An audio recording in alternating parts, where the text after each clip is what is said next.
February 7th was indeed another great day. Our government is and remains committed to Canada's workers. We've repealed unfair labour targeting legislation, introduced protections to address workplace violence and harassment, and introduced more flexible work arrangements. Our plan for the future, Mr. Speaker, a $15 federal minimum wage, implementing the Pay Equity Act, and modernising labour protections. We remain committed to Canada's workers. Honorable député de Richmond-Arthabasca. Monsieur le Président, 43 Canadiens sont affectés par le COVID-19 au Japon, dont les Québécois M. et Mme Médard et M. Bergeron.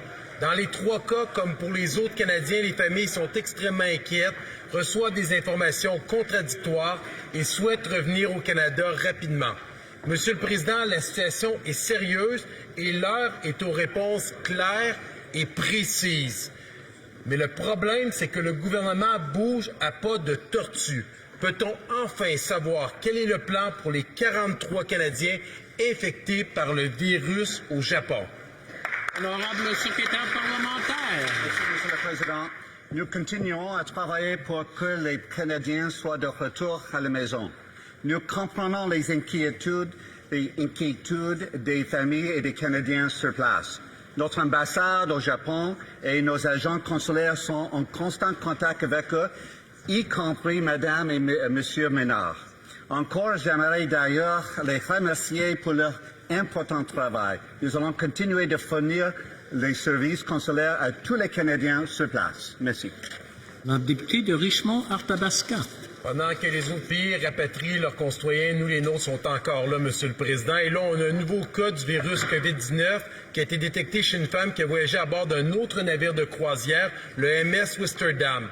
Ce bateau qui a terminé aujourd'hui sa croisière comptait 1455 passagers. Le scénario paraît extrêmement problématique puisque la plupart d'entre eux sont repartis vers leur pays respectif à bord d'avions sans savoir qu'ils pouvaient constituer un risque. Monsieur le Président, est-ce qu'on peut savoir où se trouvent les 271 Canadiens et quel est leur état de santé présentement? Bravo. Honorable secrétaire parlementaire. Let me be very clear, Mr. Speaker. Ensuring the safety and security of Canadians abroad and at home is our top priority. We've been engaged in this issue since the very beginning. The Minister has spoken with his Japanese counterpart and international colleagues and with other allies regarding the safety and security of Canadians. He's also spoken directly with the families and CEO of the cruise ship company.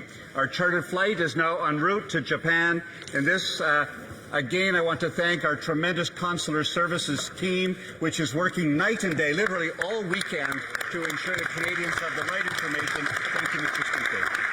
The honourable member for Stormont Dundas, South Glengarry. Mr. Speaker, our community was surprised to learn late Saturday night through social media that a coronavirus quarantine site would be established at the NAV Centre in Cornwall. The mayor and local officials were not advised. Local residents and employees who worked there were left in the dark for nearly 2 days with valid questions about the suitability of this building that has hundreds of general public going through it daily. The rollout of the site was a communications failure that was completely avoidable. Can the Minister explain why the people of Cornwall and local elected officials, including myself, were left in the dark on such a critical issue? Honourable Parliamentary Secretary. Mr. Speaker, the accommodations at CFB Trenton are currently at capacity because of the previous repatriation efforts. The NAV Centre was chosen because there are existing supports to coordinate processing and provide support services for all repatriated Canadians coming from Japan. It also has a facility available to house individuals in separate accommodations. These Canadians have been through a stressful experience over the past couple of weeks, and Mr. Speaker, I might want to say that the member was offered a meeting directly with the Minister, and my understanding, to the best of my knowledge, was that the member turned that meeting down. The honourable member for Stormont Dundas, South Glengarry. To clarify to the member, the Minister offered a meeting after the news was made late Saturday night through social media. A little bit too late. Thanks for the clarification. Mr. Speaker, to clarify, The NAV Centre is not a military base like CFB Trenton. It is one large building open to the public 24/7.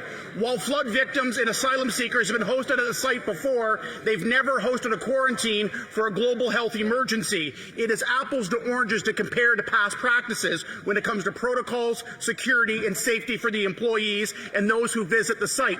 Basic information should have been provided immediately, not days later or... The Honourable Parliamentary Secretary. Mr. Speaker, I think it's important to know that before boarding the plane, passengers will be screened for symptoms. Remember, Mr. Speaker, and I remind the members on the other side. That's right. I just want to clarify. I just want to clarify that when I mentioned earlier about one voice coming across, I didn't mention to everyone